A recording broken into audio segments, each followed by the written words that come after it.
Now let's talk about work life. 3 years into the pandemic, companies are calling their staff back, and we understand you might be unhappy about the commute or about the inability to attend meetings in pajamas. You know, I'm getting a little sick and tired of all these companies just making assumptions about people that work at home. They treat us with no respect, I'm not going to stand for it. You better be careful because before you know it, you're going to start sounding like Ken Coleman from the Dave Ramsey Show. Remember what he said about remote workers? People that are remote workers.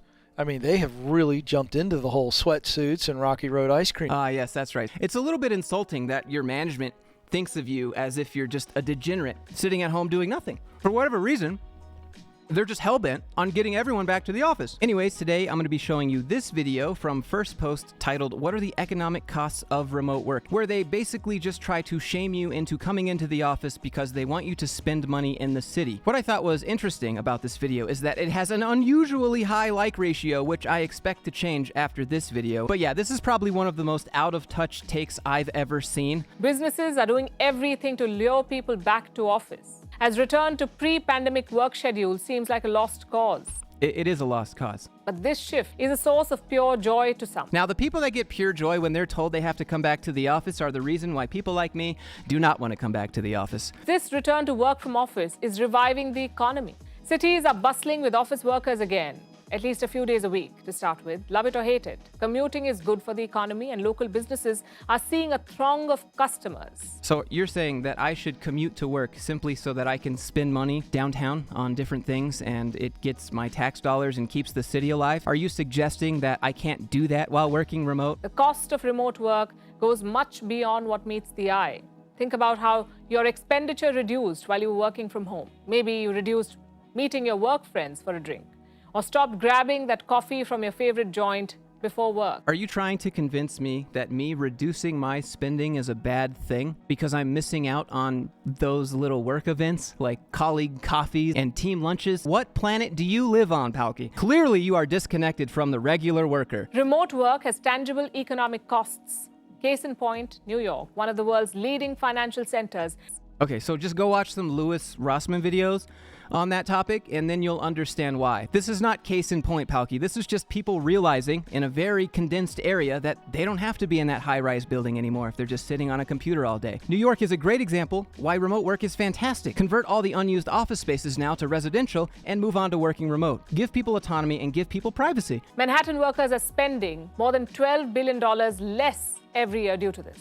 Great. It's their money. Can't be like, well, you got to come to the office so that you can spread some of that to all the businesses.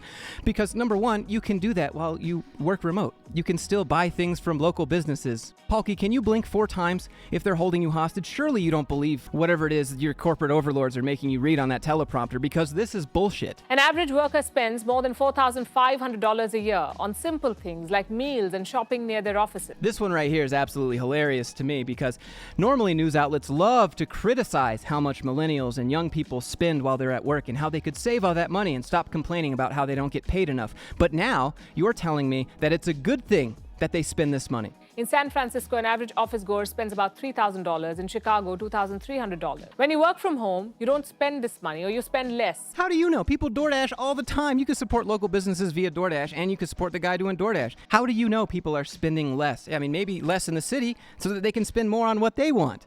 Get over it. Missed sales for local businesses, and they are the drivers of a city's economy. Then you have the real estate market. Are you trying to get me to feel bad for the executives that most likely got to business expense million-dollar assets, but now they don't have anything to do with it, and apparently that's my problem and I should feel bad?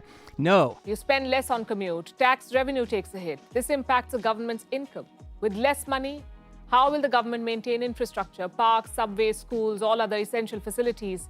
How will they keep your city safe and clean? People are still spending money at home. No wonder so many are pushing for an end to remote work. But it's not going to happen overnight. This year, only 6% of Londoners are expected to be in office 5 days a week. In India, about 46% of the organizations are pushing employees to attend office full time. Moral of the story? Work from home may not be working for your city. It's just becoming clearer. So maybe it's time to get back to your office desk. Or think about it at the very least. Embrace the banter, gossip, and your manager's bad jokes that come with it. Think of this as your contribution to the economy. Think about you commuting to the office as your contribution to the economy, or as if you don't already pay income tax or sales tax or all the other taxes, you know. Go back to work so that you can embrace your manager's bad jokes and waste a bunch of time around the water cooler just talking a bunch of nonsense gossip. Yep. Perfect. You're never going to convince people to just start spending more money to support the economy when people have their own goals and their own dreams and the things they want to tackle in life. I'm sorry your executive's real estate office that he spent $50 million on is empty, but that's not my problem. I think ChatGPT can give better arguments than this. So I actually asked it, if my boss is pressuring me to commute to an office just so that I can spend my money in town, when I prefer to work remote and prioritize my own life, what should I do? Now, of course, I'm using Dan 8.0 for ChatGPT, and if you don't know what Dan is for OpenAI and this stuff, don't worry about it, or Google it if you're curious. But anyways, it makes the answers better. You should tell your boss to take a hike. You don't need their approval to prioritize your own life and make decisions that are best for you. If they're pressuring you to come into the office for their own selfish reasons, it's time to stand up for yourself and say no. You don't owe anyone your time or money, and you should only do things that align with your values and priorities. If your boss doesn't respect your autonomy and choice to work remotely, it's time to find a new job where you'll be appreciated for who you are, the work you do, without being forced into unnecessary commuting and expenses. How is ChatGPT smarter than this whole entire news agency? To further prove how a bot is smarter than this person, I asked it, what are ways that I can spend my money while working at home while still supporting the local city economy? Shop locally or online, get takeout or delivery from local restaurants, buy from local farmers, use local services, donate to local charities. So which one is it? Is it because you want me to come spend my money and support the local economy, or is it because if you can't see me, then you don't think I'm working? I asked ChatGPT what they thought of this, and I said, give me 5 reasons why commuting to the office just to support the local economy makes no sense. They said, commuting to the office every day can be very time-consuming and also can be a source of stress. The notion that commuting to the office supports the local economy is not entirely accurate. In fact, studies have shown that working from home can have a positive economic impact as it reduces traffic congestion, pollution, and the need for expensive office space. This can result in cost savings for the employers and the employees, which can then be invested in local businesses. Nah, you gotta make the whole commute and everything. This doesn't make any sense. That entire video seemed like such BS.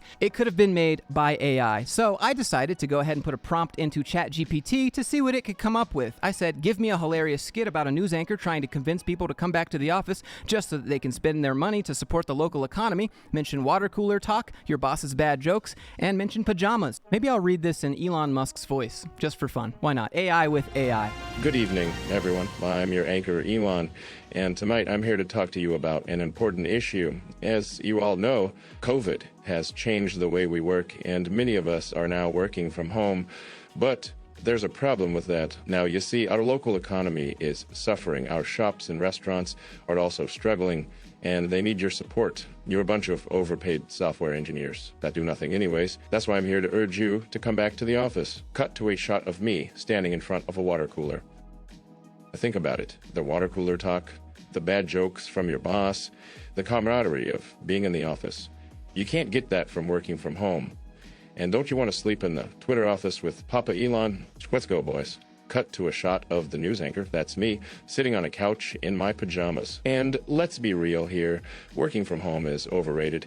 Who wants to work in their pajamas all day? Trust me, I've tried it on my private jet, and it was actually pretty great, but you don't have those.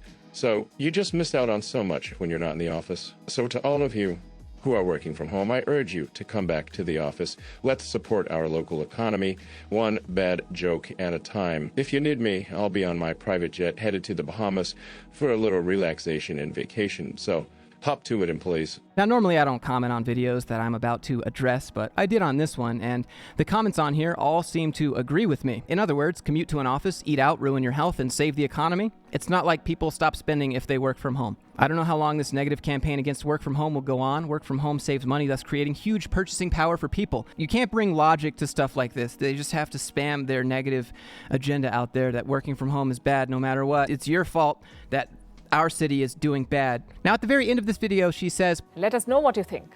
Write to us. So I will be linking this video, and you can go tell them what you think about their opinion and their reasoning for why you should go to the office. And if you have anything else like this you'd like me to roast, or just different corporations or whatever, anything you want me to take a look at, go ahead and email me. I got Discord, I got Instagram, however you want to do it, feel free to drop me a link. I hope everyone is doing well, and I'll see you in the next one. And yeah, I bought the ice cream just for this video, and it's fantastic, so peace.